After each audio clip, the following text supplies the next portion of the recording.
guys at the desk. Thank you very much, gentlemen. I also want to give some props to the local audience because I believe a typhoon has actually just kicked off a few hours ago, and the die-hard esports fans are still sticking around. Edward Gaming, they pulled out the stops with Monte Cristo and Crepo. You guys called it correctly. AHQ, they fell behind in the laning phase, and despite a rally in the mid-game, never really pulled it back. That Leona Jinx, it just took too much of a hit too early, Crepo. Yeah, as far as I know, they last picked Leona. Yes. They picked Leona into Braum, which is a really tough matchup in my opinion, because usually Leona, you want to pick that into something that you can actually engage on both support and AD carry, as well as like if you somehow magically manage to engage on the AD carry, Braum can just easily position himself in between, pop his shield, let alone just tag both of you with the passive, and it's an incredibly hard lane to win. I think the Leona pick only came out because they had Kassadin. There was no other hard CC left in their team comp. They had Rumble, Zed, Lee Sin, Jinx. You need something to keep Kassadin locked down. What else are you going to take? Just let him roam. He did anyway. I mean, when you team fight, though, you got to lock him down.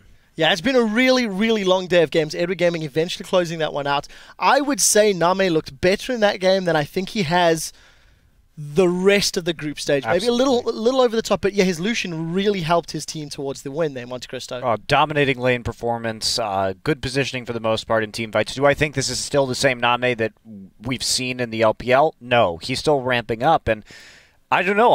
I'm worried about EDG when we talk about Starhorn Royal, because Starhorn Royal Club has performed better. Now, of course, they had a softer group to a certain degree, but EDG, when you look at the AHQ games, when you even look at the Dark Passage games, there are some concerns. Yeah, I completely agree. EDG had great dragon control. Free Kid to chime in?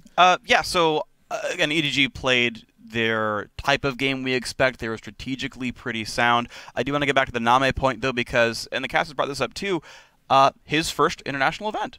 Yep. Right? And he's slow to start. And this was a question that we had asked, and it's one that's been partially answered, where he is warming up and getting used to it. Just kind of true facts here. And now he's got to go play in Korea, where now they don't speak his native language anymore. So just that gets harder to play in a little bit, just to kind of go day to day. So, yes, good luck EDG now practicing and getting used to all this. It's going to be very interesting to see how they perform against Starhorn World Cup. All right, guys, it has been a wild week of action to kick off our World Championship. Let's take a look at how the table is set and who will be playing whom in those quarterfinals. Group A, Samsung White and Edward Gaming are advancing 6-0 and 3-3 records respectively. From Group B, it's Starhorn Royal Club at 5-1 and Team Solo Mid narrowly getting towards that first place seed. We can actually start to fill in our tournament bracket with the teams as they find themselves. We already know that Samsung White, they clinched that first seed from Group A. They will be facing off against Team Solo Mid.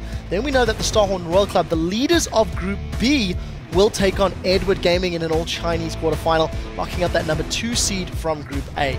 Both of those matches are best of 5. They will kick off on Friday, October 3rd at 1 a.m. Pacific time. It's 10 a.m. Central European Standard Time, and that will be live from Busan, Korea. Coming up next week, we have a hotly anticipated group stage where 8 more teams will descend on Singapore to fight for a shot at the Summoners Cup. Singapore is going to be absolutely amazing.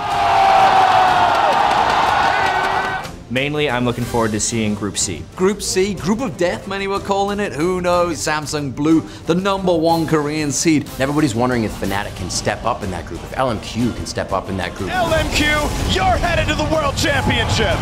And of course in Group D, Knight in White, Shield, Alliance, I mean, Cloud9, all these great teams. It's gonna be so awesome to watch. World Championship!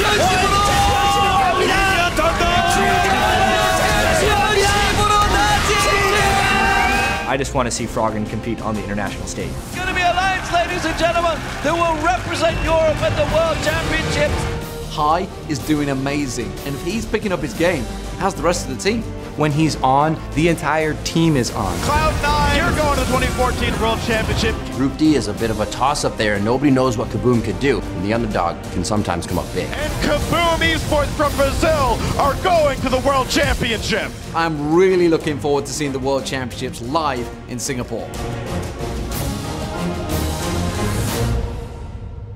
I sincerely hope that those groups are even two-thirds as good as this group stage. It'll be awesome. We will be bringing you every minute of the action next week, starting with North American team LMQ taking on an old rival, in fact, the LPL's OMG. We'll follow that with Najin White Shield. They'll face off against the international wildcard squad Kaboom eSports. It's the first Brazilian team ever to qualify for the World Championship, and we're going to be seeing a whole bunch of teams competing. I want to know from Group C and D, what are you guys most looking forward to as we start to wrap up Group Stage 1? Crepo, next week, what's it going to be for you?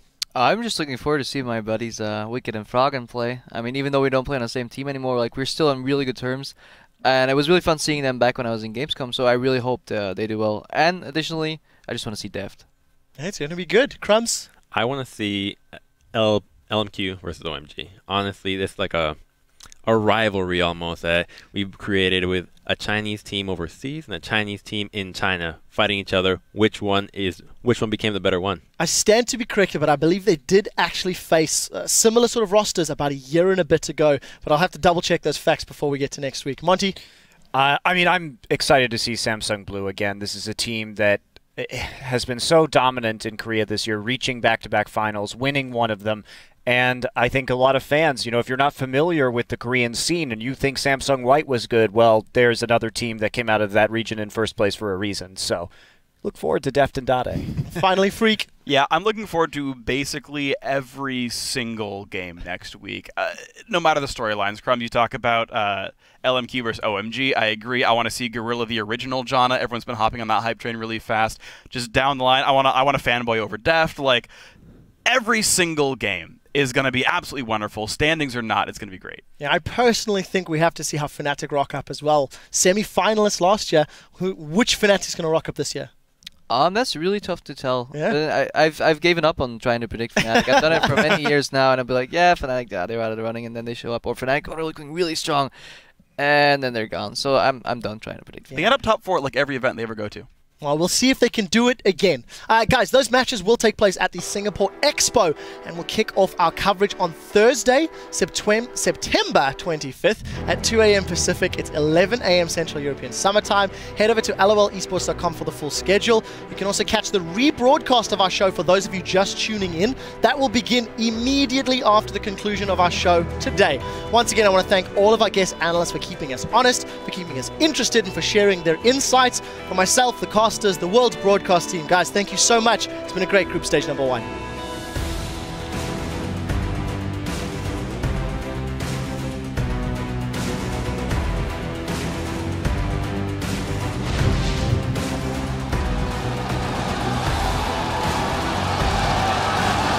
This is just so crazy. We've been waiting the entire year for the World Championship to start, and it's finally here. Just lands on towards him. The wave comes riding through along with the Aqua Prison on Nami. Taken very low. Has to back away from this one. Mana fancies it. Mana gets it.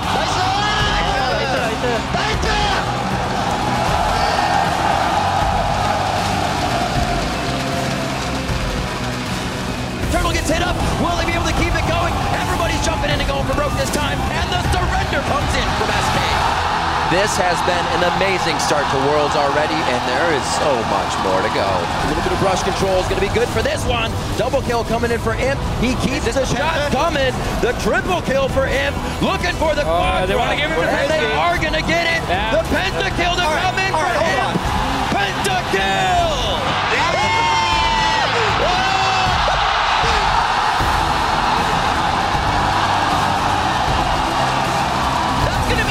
Picks it up, but that's going to take him very low in the pit here. Calipana jumps back in, but it's TPA coming out on top. And they got the damage thing down well. Hey!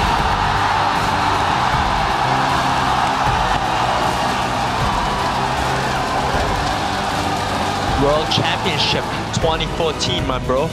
Paul in the back going to get exhausted. What's he going to do? He's on towards green team. Dandy will dive over. It's reset city for Samsung White. Let's begin. Let's begin.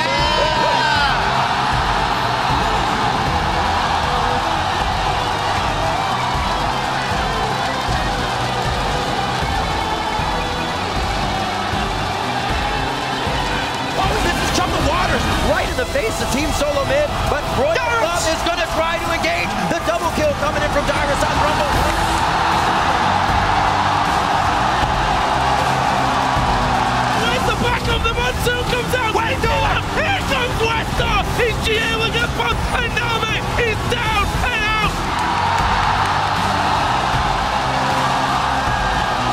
down towards Bjergsen. One more hit.